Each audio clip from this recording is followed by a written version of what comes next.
가혹한 운명 하면 떠오르는 인물이 있습니다. 지구의 중심에서 제7천국의 문에 이르기까지. 나는 오르고 또 올랐네. 토성의 왕좌에 앉아 만족할 때까지. 그 사이에 수많은 수수께끼의 매듭을 풀었으나 가장 큰 매듭, 사람의 운명이라는 매듭은 풀지 못했네. 바로 이 시를 쓴 장본인입니다. 이번 영상에서는 이 인물에 대해 알아보지요. 그럼 시작할까요? 서기 980년 8월 중앙아시아의 심장부. 실크로드의 대상들이 끊임없이 오가던 그곳, 사막의 오아시스처럼 빛나던 도시 부하라. 이곳은 단순한 교역의 요충지가 아니었습니다. 2000년의 역사를 품은 이 도시는 당시 이슬람 세계에서 가장 찬란한 지적 중심지 중 하나였습니다. 부하라를 다스리던 것은 사마니드 왕조. 페르시아 문화의 자긍심을 되살리고 있던 이 왕조는 아랍의 지배 이후 침체되었던 페르시아의 영혼을 다시 깨우고 있었습니다. 사마니드의 군주들은 단순한 정복자가 아니었습니다. 그들은 학문의 후원자였고 예술의 옹호자였으며 지식의 수호자였습니다. 부하라에 세워진 거대한 도서관은 마치 바그다드의 지혜의 집을 연상시켰고 페르시아어로 된 시와 학문서들이 다시 꼽히기 시작했습니다. 이때는 이슬람 세계의 황금기였습니다. 8세기부터 시작된 대번역 운동의 열기가 여전히 뜨겁게 타오르고 있었습니다. 그리스의 철학, 인도의 수학, 페르시아의 천문학이 아랍어로 그리고 다시 페르시아어로 옮겨지며 새로운 지식의 융합이 일어나고 있었습니다. 플라톤과 아리스토텔레스의 사상이 알라의 계시와 만나 새로운 철학적 지평을 열어가던 시대.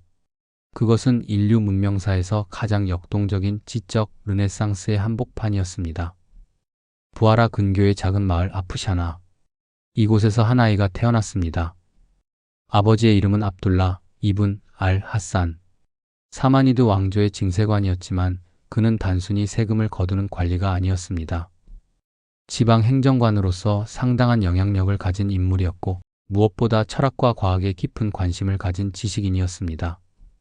어머니 시타라에 대해서는 역사가 많은 것을 전하지 않습니다. 하지만 그녀가 낳은 아들은 역사를 바꾸게 됩니다. 그 아이의 이름은 아부 알리 알 후사인 이븐 압둘라 이븐 시나. 훗날 서양에서 아비센나라 불리게 될 중세 최고의 지성이 탄생한 순간이었습니다. 아버지 압둘라는 아들의 재능을 일찍부터 알아보았습니다. 아니, 어쩌면 그는 아들에게 자신이 이루지 못한 학문적 열망을 투영했는지도 모릅니다. 그는 자신의 집을 일종의 살롱으로 만들었습니다. 당대의 뛰어난 학자들을 초대하여 철학과 과학을 논했고 어린 이븐 시나는 그 모든 대화를 숨죽여 들었습니다. 압둘라의 집에는 책이 있었습니다. 당시로서는 엄청난 사치였습니다. 양피지에 일일이 손으로 박혀 쓴 귀중한 필사본들, 코란은 물론이고 아리스토텔레스의 논리학, 유클리드의 기하학, 알콰리즈미의 대수학. 어린 이븐 시나는 이 책들 사이에서 자랐습니다. 마치 물고기가 물속에서 자라듯 그는 지식의 바다에서 헤엄치며 성장했습니다. 980년대 중반 이븐 시나가 5살이 되던 해 가족은 아프샤나를 떠나 부하라로 이주합니다. 작은 마을에서 제국의 수도로. 이것은 단순한 거주지 이동이 아니었습니다. 그것은 한 천재 소년이 진정한 학문의 세계로 입성하는 문이 열리는 순간이었습니다. 부하라는 상상을 초월하는 도시였습니다. 거대한 성벽 안에는 수백 개의 모스크가 있었고 수십 개의 마드라사가 있었습니다. 대상들이 가져온 중국의 비단, 인도의 향신료, 비잔틴의 보석들이 시장을 가득 메웠습니다. 하지만 무엇보다 부하라를 빛나게 한 것은 사람이었습니다. 페르시아, 아랍, 투르크, 소구드. 다양한 민족의 학자들이 모여들어 지식을 교환하고 논쟁을 벌였습니다. 아버지는 아들을 사숙으로 보냈습니다. 이슬람 세계의 전통적인 교육 방식이었습니다. 스승 한 명 밑에서 소수의 제자들이 함께 공부하는 형태. 어린 이븐 시나는 여기서 코란을 배우기 시작했습니다. 그런데 이상한 일이 벌어졌습니다. 다른 아이들이 몇 년이 걸려 외우는 코란을 이븐 시나는 10살이 되기 전에 완벽하게 암송했습니다. 6236개의 구절을 114개의 장을 한 글자의 오류도 없이. 스승들은 경악했고 아버지는 놀라움과 자부심으로 떨었습니다. 하지만 이븐 시나는 암송으로 만족하지 않았습니다. 그는 질문하기 시작했습니다. 왜 신은 세상을 창조했습니까? 천사는 어떤 본질로 이루어져 있습니까? 영혼은 어디서 왔다가 어디로 갑니까? 10살 소년의 입에서 나온 이 질문들은 단순한 호기심이 아니었습니다. 그것은 철학적 탐구였고 존재론적 물음이었습니다. 스승들은 당황했습니다. 어떤 이는 이런 질문을 하는 것 자체가 불경스럽다고 했고, 어떤 이는 아직 어린 나이에 이런 깊은 문제를 다룰 준비가 안 되었다고 했습니다. 아버지 압둘라는 결단을 내렸습니다. 이 아이에게는 더 높은 수준의 교육이 필요하다고. 그는 부하라 최고의 학자들을 찾아 나섰습니다. 수학자, 철학자, 논리학자, 그리고 그들을 자신의 집으로 초대했습니다. 때로는 후한 보수를 지불하며 때로는 깊은 우정으로 그는 이 학자들이 자신의 아들을 가르치도록 설득했습니다. 이븐 시나는 스펀지처럼 지식을 흡수했습니다. 수학에서는 인도에서 전래된 숫자 체계와 알콰리즈미의 대수학을 배웠습니다. 기하학에서는 유클리드의 원론을 공부했습니다. 논리학에서는 아리스토텔레스의 오르가논을 탐구했습니다. 그리고 12살 때 이븐 시나는 또 한 번 모두를 놀라게 했습니다. 그는 스승들과 대등하게 논쟁을 벌이기 시작한 것입니다. 때로는 스승의 논리적 오류를 지적했고 때로는 더 나은 증명 방법을 제시했습니다. 어떤 학자는 화를 냈지만 진정한 학자들은 감탄했습니다. 당시 부하라의 분위기를 상상해 봅시다. 좁은 골목길을 따라 이어진 흙집들, 그 사이로 펼쳐진 바자르에서는 페르시아어, 아랍어, 투르크어, 소구드어가 뒤섞여 울려 퍼졌습니다. 하늘을 찌를 듯한 미나렛에서는 하루 5번 아잔이 울려 퍼졌고 사람들은 경건하게 메카를 향해 절을 했습니다. 하지만 부하라는 종교적 경건함만으로 가득 찬 도시가 아니었습니다. 모스크 옆 마드라사에서는 격렬한 철학 논쟁이 벌어졌습니다. 신의 본질은 무엇인가? 세계는 영원한가? 창조되었는가? 인간의 이성은 어디까지 신의 진리에 도달할 수 있는가? 이 논쟁들은 단순한 학문적 유의가 아니었습니다. 그것은 이슬람 문명의 정체성을 형성하는 과정이었습니다.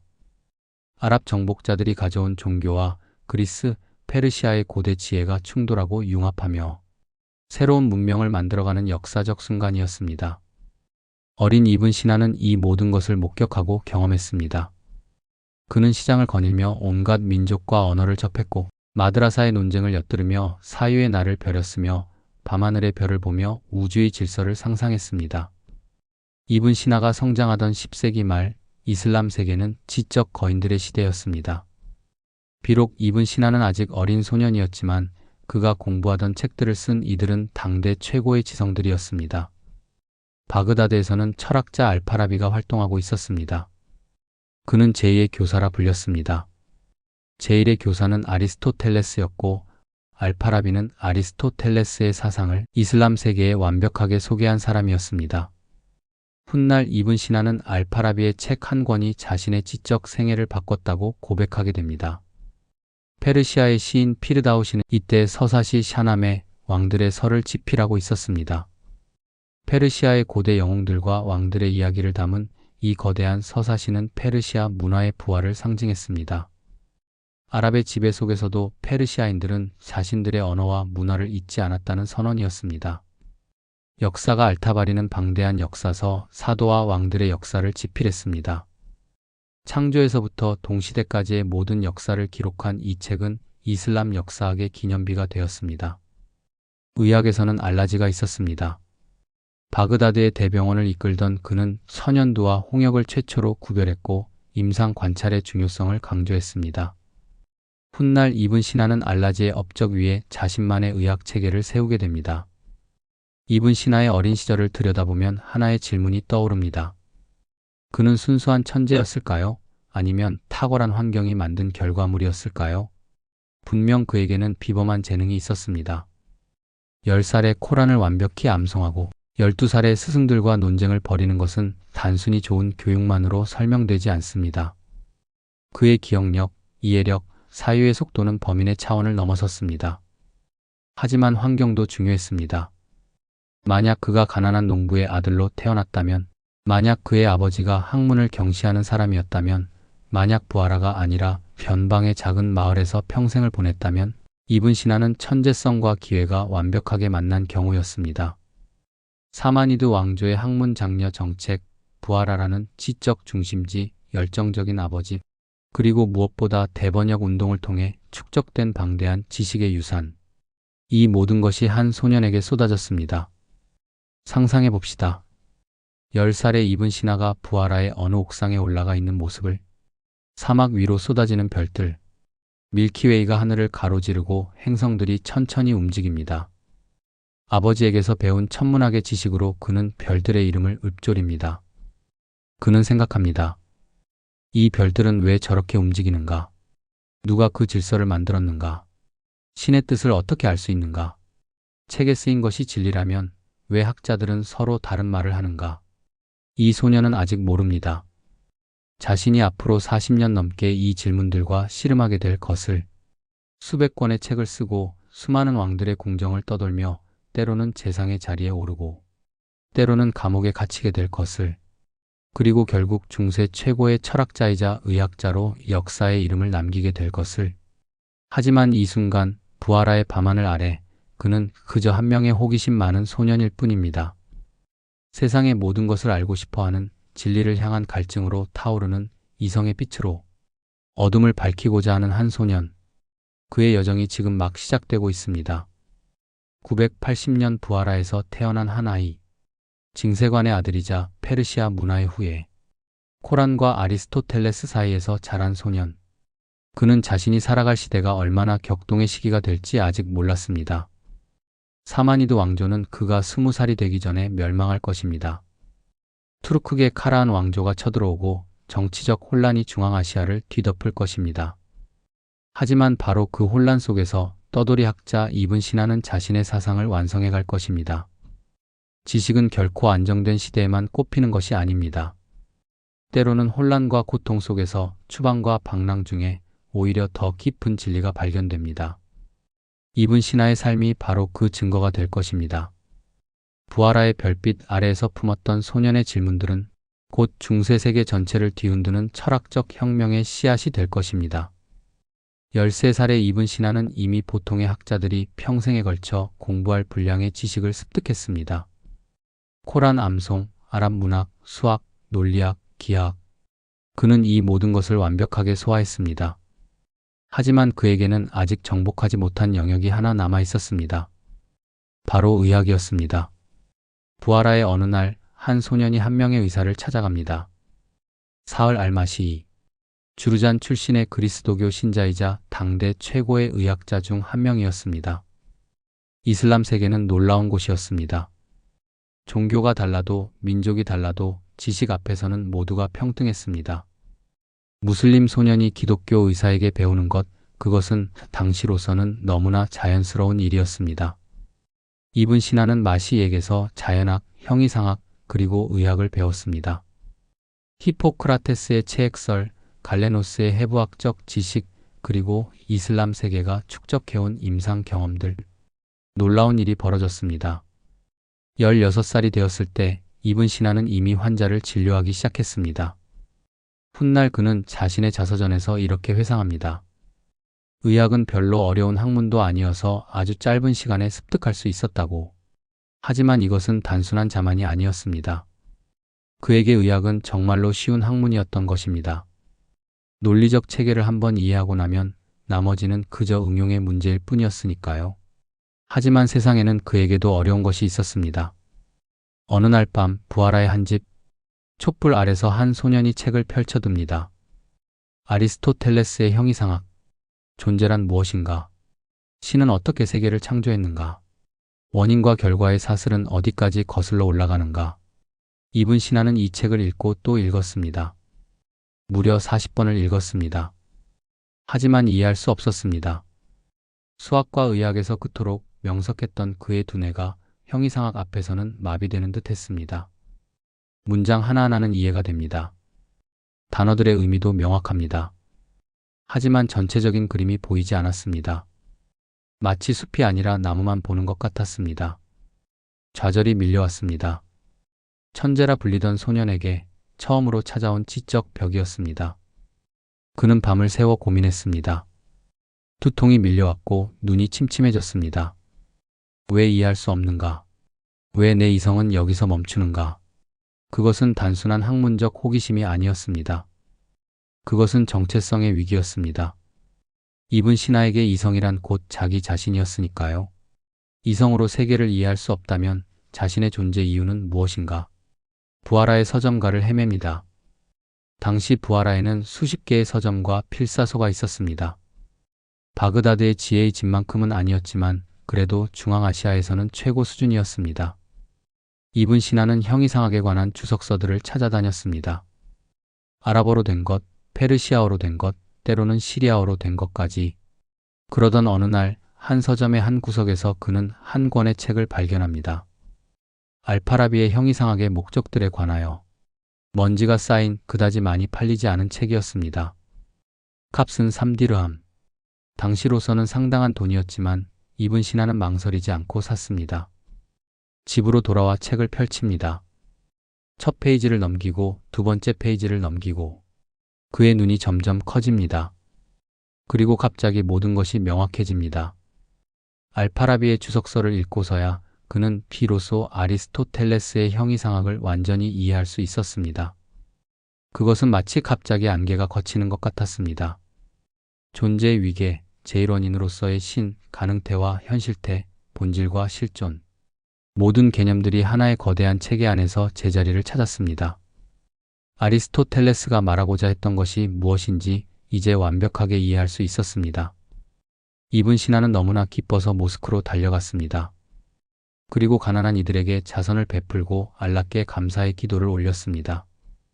그것은 단순히 책 한 권을 이해한 기쁨이 아니었습니다. 그것은 자신의 이성이 여전히 살아있다는 것, 여전히 진리에 도달할 수 있다는 것에 대한 감사였습니다. 그날 밤 이분 신하는 잠들지 못했습니다. 하지만 좌절 때문이 아니라 흥분 때문이었습니다. 그의 머릿속에서는 새로운 생각들이 폭포처럼 쏟아져 나왔습니다. 아리스토텔레스를 이해했다면 이제 아리스토텔레스를 넘어설 차례였습니다. 그리스의 철학과 이슬람의 신학을 어떻게 결합시킬 것인가? 이성과 계시를 어떻게 조화시킬 것인가? 그의 이분 신하의 나이는 18이었습니다. 18살. 오늘날의 관점에서 보면 아직 고등학생 나이입니다. 하지만 이분 신하는 이미 스승들에게서 배울 것이 없었습니다. 그는 독학의 길을 택했습니다.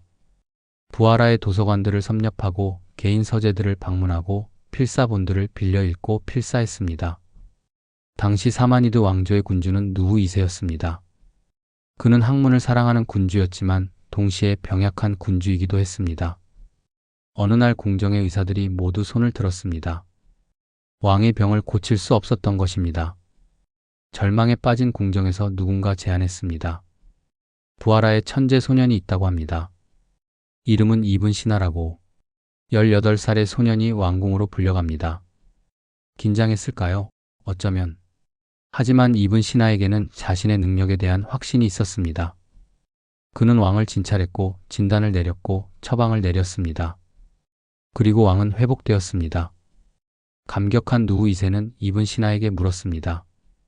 무엇을 원하는가? 금인가? 땅인가? 지위인가? 18살 소년의 대답은 간단했습니다. 왕립 도서관에 출입 허가를 주십시오. 사마니드 왕조의 왕립 도서관. 그것은 보물창고였습니다. 수천, 어쩌면 수만 권의 필사본들이 보관되어 있었습니다. 그리스 철학, 페르시아 역사, 인도 수학, 아랍 문학. 세상의 모든 지혜가 그곳에 모여 있었습니다.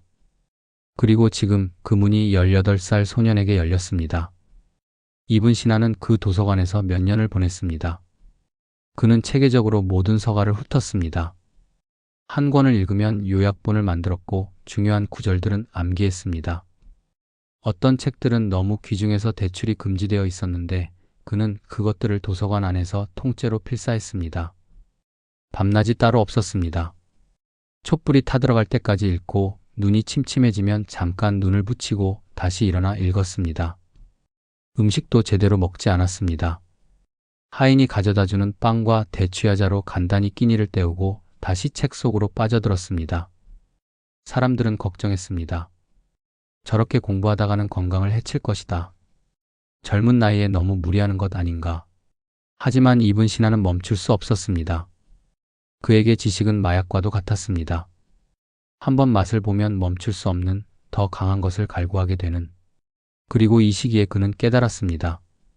지식이란 단순히 축적되는 것이 아니라는 것을, 서로 연결되고 융합되고 새로운 통찰을 낳는다는 것을, 의학과 철학이 만나고 논리학과 신학이 대화하고 수학과 형이상학이 손을 잡았습니다. 21살이 되던 해 이븐 시나는 자신의 첫 저술을 완성했습니다. 운율법에 관한 편집이라는 책, 법학자들을 위한 학과 실질, 그리고 양서들과 악. 겨우 21살의 나이에 이미 3권의 책을 출간한 것입니다. 하지만 부하라에는 먹구름이 들이우고 있었습니다. 사마니드 왕조가 흔들리고 있었던 것입니다. 북쪽에서는 투르크계 카라한 왕조가 쳐들어오고 있었고, 동쪽에서는 가즈니 왕조가 영토를 잠식하고 있었습니다. 페르시아 문화의 황금기가 저물어가고 있었습니다. 999년 이븐 시나의 나이 19. 카라한 왕조의 군대가 부하라를 점령했습니다. 사마니드 왕조는 멸망했고 왕립 도서관은 약탈당했습니다. 수많은 필사본들이 불타거나 유실되었습니다. 그토록 사랑하던 도서관이 잿더미가 되는 것을 보며 이븐 시나는 절망했을 것입니다. 더 큰 비극이 그를 기다리고 있었습니다. 같은 해 그의 아버지 압둘라가 세상을 떠났습니다. 그를 학문의 길로 이끌었던, 그를 믿고 지원했던 그의 가장 큰 후원자가 사라진 것입니다. 20살도 되기 전에 이븐 시나는 모든 것을 잃었습니다. 조국, 도서관, 아버지, 안정된 삶, 학문적 후원, 미래에 대한 확신. 그는 이제 어디로 가야 할까요? 하지만 이븐 시나는 무너지지 않았습니다. 오히려 이 시련이 그를 더 강하게 만들었습니다. 그는 깨달았습니다. 진정한 학자는 도서관에 의존하지 않는다고. 진정한 지혜는 책이 아니라 마음속에 있다고. 그는 부하라를 떠났습니다. 하지만 그와 함께 떠난 것은 그가 암기하고 필사한 모든 지식이었습니다. 그의 머릿속에는 거대한 도서관이 들어있었고 그의 손은 언제든지 새로운 책을 쓸 준비가 되어 있었습니다. 중앙아시아의 광활한 사막을 가로지르며 이븐 시나는 생각했을 것입니다. 지식이란 무엇인가? 진리란 무엇인가? 신은 왜 세상을 이렇게 만들었는가? 도시의 안락함을 뒤로하고 방랑의 길을 택한 이 젊은 학자에게 이 시작은 그저 시작일 뿐이었습니다. 밤이 되면 그는 하늘의 별들을 바라보았습니다. 별들은 여전히 제자리에 있었고 천체들은 여전히 규칙적으로 움직였습니다. 인간의 왕조는 흥망을 거듭해도 우주의 질서는 변하지 않았습니다. 그리고 바로 그 질서 속에 신의 섭리가 있다고 이븐 시나는 믿었습니다. 그는 이제 알았습니다. 자신의 사명이 무엇인지를, 단순히 지식을 축적하는 것이 아니라 세계의 질서를 이해하고 그것을 후대에 전하는 것. 그리스의 지혜와 이슬람의 계시를 융합시켜 새로운 철학 체계를 세우는 것. 의학의 모든 지식을 집대성하여 인류의 고통을 덜어주는 것. 이것이 바로 이븐 시나의 꿈이었습니다. 그리고 그는 이 꿈을 이루기 위해 앞으로 30년 이상을 방랑하며 연구하고 집필하게 됩니다. 부하라의 천재 소녀는 이제 중앙아시아의 방랑학자가 되었습니다. 그의 손에는 펜이, 그의 머리에는 무한한 지식이, 그의 가슴에는 진리를 향한 불타는 열정이 있었습니다. 권력이 그를 박해해도, 질병이 그를 괴롭혀도, 가난이 그를 짓눌러도 그는 결코 펜을 놓지 않을 것입니다. 왜냐하면 그에게 학문은 생존의 수단이 아니라 존재의 이유였으니까요. 그에게 이성은 도구가 아니라 정체성이었으니까요. 그에게 진리를 향한 탐구는 선택이 아니라 운명이었으니까요. 사막의 밤하늘 아래 별빛만을 벗삼아 이븐 시나는 걸어갔습니다. 그의 불면의 밤들은 이제 막 시작되었을 뿐입니다. 부하라를 떠난 이븐 시나의 발걸음은 무거웠습니다. 21살의 젊은 학자는 이제 아무것도 가진 것이 없었습니다. 아버지는 죽었고 조국은 사라졌으며 그토록 사랑하던 도서관은 잿더미가 되었습니다. 손에 쥔 것이라곤 몇 권의 필사본과 머릿속에 담긴 지식뿐이었습니다. 그는 서쪽으로 향했습니다. 호라산 지역. 당시 이 지역은 가즈니 왕조의 술탄 마흐무드가 지배하고 있었습니다. 마흐무드는 정복자였습니다. 인도를 17번이나 침략하여 막대한 보물을 약탈했고 그 부로 거대한 제국을 건설했습니다. 그는 또한 학문의 후원자이기도 했습니다. 가즈나의 궁정에는 당대 최고의 학자들이 모여들었습니다. 이분 신하도 가즈나로 향했습니다. 명성 높은 학자에게는 궁정의 문이 열릴 것이라 기대했습니다. 하지만 운명은 그를 비웃었습니다. 가즈나에 도착한 이분 신하는 술탄의 접견을 기다렸습니다. 하지만 마흐무드는 그를 만나주지 않았습니다. 왜일까요? 어떤 기록은 말합니다. 마흐무드의 궁정에는 이미 유명한 학자들이 너무 많았다고. 페르시아의 위대한 시인 피르다우시, 역사가 베이아키, 그리고 수많은 신학자들과 과학자들. 이분 신하는 그저 수많은 학자들 중 하나일 뿐이었습니다. 어떤 기록은 다른 이유를 암시합니다. 마흐무드는 정통 순니파 이슬람을 신봉했고 자신의 정복 전쟁을 성전으로 포장했습니다. 반면 이분 신하는 그리스 철학에 심취한 이성주의자였습니다. 그의 사상은 정통 신학자들의 눈에 위험해 보였을 수 있습니다. 저자는 아리스토텔레스를 코란보다 더 사랑한다는 소문이 돌았을지도 모릅니다. 어쨌든 이분 신하는 거절당했습니다. 궁정의 문은 그에게 열리지 않았습니다. 그것은 단순한 실망이 아니었습니다. 그것은 생존의 위기였습니다. 학자에게 후원자가 없다는 것은 먹고 살 방법이 없다는 뜻이었으니까요. 절망 속에서 이분 신하는 방랑을 계속했습니다. 니샤푸르, 투스, 사만간, 바이후르드. 그는 페르시아의 도시들을 떠돌았습니다. 때로는 작은 마드라사에서 강의를 했고 때로는 환자를 돌보며 근근히 생계를 이어갔습니다. 천재 학자가 거리에 떠돌이 의사가 된 것입니다. 이 시기에 그를 상상해 봅시다. 먼지 날리는 길을 걷는 젊은 학자. 해진 옷을 입고 등에는 무거운 책보따리를 짊어지고 다음 끼니를 어디서 해결할지 모르는 상태로. 하지만 그의 눈빛만은 여전히 빛났을 것입니다. 가난이 이성의 불꽃을 끌 수는 없었으니까요. 1015년 이분 신하의 나이 35. 그는 호라산을 떠나 더 서쪽으로 지바르 산맥을 넘어 라이로 향했습니다. 라이는 카스피의 남쪽의 고대 도시였습니다. 이곳의 군주는 시아파를 신봉하는 자이드파 출신이었고 학문에 대해 비교적 개방적이었습니다. 라이에서 이분 신하는 잠시의 안정을 찾았습니다. 그는 군주의 시의가 되었고 생계 걱정 없이 연구에 몰두할 수 있었습니다. 이 시기에 그는 천문학과 논리학에 관한 몇 권의 저서를 완성했습니다. 하지만 평화는 오래가지 않았습니다. 가즈니 왕조의 마흐무드가 쳐들어왔습니다. 라이는 함락되었고 군주는 도망쳤으며 이분 신하는 다시 한번 길 위로 내던져졌습니다. 그의 나이 36이었습니다. 이번에는 남쪽으로 자그로스 산맥을 넘어 하마단으로 향했습니다. 하마단. 고대 메디아 제국의 수도였던 이 도시는 이제 부하이 왕조의 한 지파가 다스리고 있었습니다. 군주의 이름은 샴스 웃다울라. 왕조의 태양이라는 뜻의 거창한 칭호를 가진 하지만 실제로는 작은 영토를 다스리는 소군주였습니다. 샴스 웃다울라는 병들어 있었습니다. 산통, 즉 복부의 격렬한 통증에 시달리고 있었습니다. 궁정의 의사들은 모두 손을 들었습니다. 고통은 날로 심해졌고 군주는 죽음의 공포에 떨었습니다. 바로 이때 이분 신하가 하마단에 도착했습니다. 명성이 그를 앞질러 갔습니다. 부하라의 천재, 백과사전적 지식을 가진 의사가 왔다는 소문이 퍼졌습니다. 샴스 웃다울라는 그를 불렀습니다. 이분 신하는 군주를 진찰했습니다. 히포크라테스와 갈레노스의 체액설에 따라 그는 4가지 체액의 불균형을 진단했습니다. 그리고 약초와 식이요법, 그리고 생활 습관의 변화를 처방했습니다. 놀랍게도 샴스 웃다울라의 상태가 호전되었습니다. 감격한 군주는 이분 신하에게 물었습니다. 무엇을 원하는가? 이분 신하의 대답은 간단했습니다. 연구할 시간과 공간을 주십시오. 샴스 웃다울라는 그를 궁정의사로 임명했고 넉넉한 보수와 저택을 제공했습니다. 잠시 동안 이분 신하는 평화를 누렸습니다. 낮에는 환자들을 돌보고 밤에는 연구와 집필에 몰두했습니다. 이 시기에 그는 생애 최대의 프로젝트를 시작했습니다. 치유의 서와 의학 전범. 하나는 철학의 모든 분야를 망라한 백과사전이었고 다른 하나는 의학의 모든 지식을 체계화한 교과서였습니다.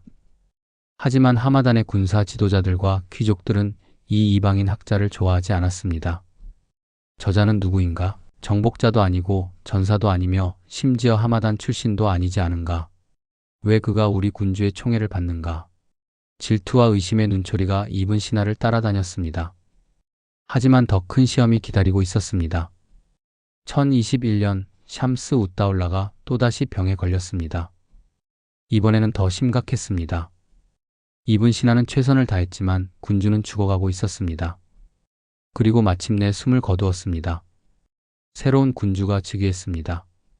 샴스 웃다울라의 아들 사마 웃다울라였습니다. 젊은 군주는 아버지와 달랐습니다. 그는 학문보다 군사를, 철학보다 권력을 사랑했습니다. 하지만 이븐 신하의 명성을 무시할 수 없었습니다. 사마 웃다울라는 이븐 신하를 궁정에 남겨두었습니다. 아니, 그 이상이었습니다. 군주는 이븐 신하를 재상으로 임명했습니다. 의사에서 재상으로, 학자에서 정치가로. 그것은 영광이었을까요? 아니면 저주였을까요? 이븐 신하는 재상이 되었습니다. 낮에는 행정 업무를 처리하고 저녁에는 군주의 자문에 응하고 밤이 되어서야 연구를 할 수 있었습니다. 수면 시간은 점점 줄어들었습니다. 그는 각성제를 복용하기 시작했습니다. 커피, 때로는 더 강한 약물들. 이성의 불꽃을 유지하기 위해 그는 자신의 몸을 갉아먹기 시작했습니다. 하지만 밤에는 제자들이 모여들었습니다. 이븐 신하의 저택은 일종의 아카데미가 되었습니다. 그는 낮에 피로를 잊고 제자들에게 강의했습니다. 치유의 서의 일부를 낭독하고 의학 전범의 내용을 설명했습니다. 그리고 강의가 끝나면 때로는 술자리가 벌어졌습니다. 음악이 연주되고 시가 낭송되고 철학적 논쟁이 이어졌습니다. 이븐 신하는 금욕적인 학자가 아니었습니다. 그는 삶을 사랑했고 쾌락을 부정하지 않았습니다. 술을 마셨고 음악을 즐겼으며 여성들을 사랑했습니다. 후대의 엄격한 신학자들은 이것을 비난했지만 이븐 신하에게 육체의 즐거움과 정신의 추구는 모순되지 않았습니다. 인간은 영혼과 육체의 합일이며 둘 다 각자의 방식으로 완성되어야 한다고 그는 믿었습니다. 하지만 하마단의 귀족들과 군사 지도자들은 용서하지 않았습니다. 저 이방인을 보라. 술을 마시고 여자들과 어울리고 밤마다 소란을 피운다. 저런 자가 어찌 재상이 될 수 있는가. 음모가 꾸며졌습니다. 어느 날 사마 웃다울라가 군사 원정을 떠났을 때 하마단의 군대가 반란을 일으켰습니다. 반란군의 요구는 명확했습니다. 이븐 신하를 내놓으라. 이븐 신하는 체포되었습니다. 그의 저택은 약탈당했고 책들과 필사본들은 불태워졌거나 흩어졌습니다. 그가 수십 년간 모은 지식의 보고가 한순간에 사라졌습니다. 그리고 그 자신은 감옥에 갇혔습니다. 감옥. 어둡고 차갑고 습한 지하 감옥. 천재 학자가 쇠사슬에 묶인 채 바닥에 누워 있습니다. 쥐들이 뛰어다니고 물이 똑똑 떨어지는 소리만 들립니다. 이것이 수십 년 학문의 대가입니까? 이것이 세상의 진리를 추구한 자의 운명입니까? 하지만 이븐 신하는 절망하지 않았습니다. 아니, 절망할 겨를이 없었습니다. 그의 머릿속에서는 여전히 생각들이 소용돌이쳤습니다. 존재와 본질, 필연과 가능, 영혼과 육체. 감옥의 벽은 그의 이성을 가둘 수 없었습니다. 몇 달 후 사마 웃다울라가 돌아왔습니다. 반란은 진압되었고 군주는 이븐 신하를 풀어주었습니다. 왜일까요? 어쩌면 그의 명성 때문이었을 것입니다. 중동 전역에 알려진 대학자를 죽이는 것은 군주에게도 부담이었습니다. 어쩌면 군주 자신도 언젠가 이븐 신하의 의술이 필요할 것을 알았기 때문일 수도 있습니다. 풀려난 이븐 신하는 다시 재상직을 제의받았습니다. 하지만 그는 거절했습니다. 나는 더 이상 권력의 게임을 하고 싶지 않습니다. 사마 웃다울라는 화를 냈지만 이븐 신하를 강요할 수 없었습니다. 그는 하마단을 떠나기로 결심했습니다. 하지만 어디로 갈까요? 가즈니로. 그곳에서 한번 거절당했습니다. 라이로. 그곳은 전쟁터가 되었습니다. 부하라로. 그곳은 더 이상 그의 고향이 아니었습니다. 바로 그때 동쪽에서 메시지가 도착했습니다.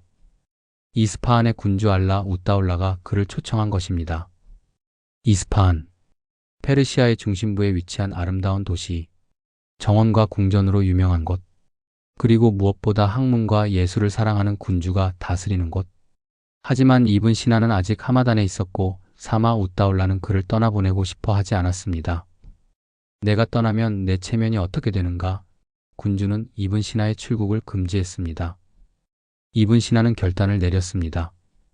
도망치기로. 21살의 부하라를 떠난 이래 그는 늘 길 위에 있었습니다. 이제 한 번 더 마지막으로 그는 도망자가 되기로 했습니다. 어느 어두운 밤 이븐 시나는 숲이 수도승으로 변장했습니다. 거친 양털 외투를 걸치고 얼굴에 먼지를 묻히고 지팡이를 짚었습니다. 그리고 그의 가장 충실한 제자 알주주자니와 함께 하마단의 성문을 빠져나갔습니다. 사막을 가로지르는 여정이었습니다. 낮에는 더위에 시달리고 밤에는 추위에 떨었습니다. 도적들을 피해야 했고 군주의 추격병들을 따돌려야 했습니다. 물과 식량은 바닥났고 말들은 지쳐갔습니다. 알주주자니는 훗날 회상했습니다. 스승님은 한 번도 불평하지 않으셨습니다. 오히려 밤하늘의 별들을 보며 천문학을 강의하셨고 사막의 식물들을 관찰하며 약초학을 논하셨습니다. 죽음의 위기 속에서도 스승님의 이성은 멈추지 않았습니다. 마침내 그들은 이스파한에 도착했습니다. 알라 웃다울라는 이븐 시나를 환대했습니다. 그에게 저택을 제공하고 제자들을 모을 수 있게 했으며 무엇보다 연구에 전념할 수 있는 시간을 주었습니다. 이스파한에서 이븐 시나는 생애의 마지막 14년을 보냈습니다. 그는 재상이 되지 않았습니다. 군주의 자문 역할만 했을 뿐입니다. 그는 정치의 중심에서 한 걸음 물러나 자신이 진정으로 하고 싶었던 일에 몰두했습니다. 치필. 이 시기에 그는 치유의 설을 완성했습니다. 철학, 논리학, 수학, 천문학, 음악 이론까지 포괄하는 거대한 백과사전. 그리고 의학전범도 완성했습니다. 5권으로 이루어진 고대로부터 중세까지의 모든 의학 지식을 집대성한 책. 하지만 그의 몸은 이미 상한 상태였습니다. 젊은 시절의 과로, 각성제 남용, 감옥 생활의 후유증, 사막을 가로지른 도주의 고난. 모든 것이 그의 건강을 갉아먹었습니다. 1037년 알라 웃다울라가 하마단을 정복하기 위한 원정을 떠났고 이븐 시나는 군주를 수행했습니다. 행군 중에 그는 쓰러졌습니다. 폭통과 발열. 그는 자신의 병을 진단했습니다. 회복이 불가능하다. 명의는 자신의 죽음을 예견했습니다. 그는 치료를 거부했습니다. 대신 자신이 가진 모든 것을 가난한 자들에게 나누어 주었고 노예들을 해방시켰습니다. 그리고 마지막 이틀 동안 코란을 낭송했습니다. 일평생 이성의 힘을 믿었던 철학자가 마지막 순간에는 신앙으로 돌아간 것입니다. 1037년 6월 하마단에서 이븐 시나는 숨을 거두었습니다. 그의 나이 57이었습니다. 57회의 생애. 그중 절반 이상을 방랑으로 보냈습니다. 부하라, 가즈나, 니샤푸르, 투스, 라이, 하마단, 이스파한. 그는 한 곳에 정착하지 못했습니다. 권력은 그를 이용하려 했고 정통 신학자들은 그를 의심했으며 질투하는 자들은 그를 음해했습니다. 하지만 그는 멈추지 않았습니다. 감옥에서도 사막에서도 질병 속에서도 그는 계속 생각하고 썼습니다. 450여 권의 저서, 절반 이상이 유실되었지만 남은 것만으로도 인류 지성사의 기념비가 되기에 충분했습니다. 의학 전범은 다음 600년간 유럽과 이슬람 세계의 표준 의학 교과서가 되었습니다. 치유의 선은 토마스 아퀴나스, 둔스 스코투스, 로저 베이컨 같은 서양의 위대한 사상가들에게 영감을 주었습니다. 그의 형이상학은 이슬람 신학과 기독교 스콜라 철학 양쪽에 깊은 영향을 미쳤습니다. 하지만 그의 삶은 결코 순탄하지 않았습니다. 진리를 추구하는 자는 늘 권력과 충돌했습니다. 이성을 믿는 자는 늘 정통과 마찰을 빚었습니다. 새로운 사상을 제시하는 자는 늘 오해와 박해를 받았습니다. 이븐 시나는 이 모든 것을 견뎌냈습니다. 때로는 궁정의 의사로, 때로는 재상으로, 때로는 도망자로, 때로는 죄수로. 하지만 언제나 학자로서, 사상가로서, 진리의 추구자로서. 그의 무덤은 하마단에 있습니다. 그의 무덤에는 매년 수많은 사람들이 찾아와 경의를 표합니다. 한 사람의 생애, 고난으로 점철된 생애. 하지만 그 고난 속에서도 결코 꺼지지 않은 이성의 불꽃. 이것이 바로 이븐 시나가 후대에 남긴 가장 큰 유산입니다. 진리는 편안한 곳에 있지 않습니다. 그것은 때로 감옥의 어둠 속에서, 사막의 열기 속에서, 질병의 고통 속에서 발견됩니다. 이분 신하의 삶은 이것을 증명합니다. 이제 다음 영상을 통해 그의 사상과 후대에 남긴 업적에 대해 상세히 다루어 보겠습니다. 오랜 시간 함께 해주셔서 감사합니다.